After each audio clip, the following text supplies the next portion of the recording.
Star জলসার কথা শুরু থেকেই দর্শকের পছন্দের তালিকায় জায়গা করে নিয়েছে। টিআরপি তালিকায় প্রতি সপ্তাহে দেখা যাচ্ছে সেই ফল। কথা এবং এভির জুটিকে দারুণ ভালোবাসা দিয়েছে অনুরাগীরা। গল্পের নিত্য নতুন মোড়ে আরও কৌতূহল বাড়ছে দর্শকের। সেই সঙ্গে কথা এবং এভির টকঝাল মিষ্টি সম্পর্কের রাসায়ন দিনে দিনে আরও পছন্দ করছেন দর্শকেরা। গল্পে একটু একটু করে কাছাকাছি আসছে তারা দুজন। কথাকে ভালোবাসলেও এখনও মুখে প্রকাশ করেনি এভি।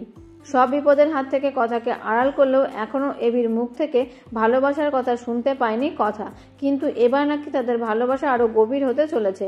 সঙ্গে দুজনের মাঝে আসতে চলেছে এক রতিও। এর মাঝেই মা হবে নাকি কথা? তবে কি গল্প এগিয়ে যাবে বেশ কিছু বছর? প্রকাশ্যে আসা নতুন প্রোমো দেখে এমনই প্রশ্ন ঘুরছে দর্শকদের মনে। দেখা যাচ্ছে যে কল্পতরু উৎসবে এভিকে জোর করে নিয়ে এসেছে কথা। নিজের মনের ইচ্ছা ভগবানের কাছে জানাতে বলে, কিন্তু রাজি হয় না এভি। এদিকে বাড়ির সবাই তাকে বলে এবার কথা এবং এভির ঘরে যেন সন্তান আসে, এমনটাই চাইতে ভগবানের কাছে। এই কথা শুনে রেগে আগুন হয়ে যায় এভি, কিন্তু দুজনের হয়ে মানত করতে যায় কথা। ভগবানের কাছে কি চাই সে, তার উত্তর মিলবে ধারাবাহিকের আগামী পর্বে।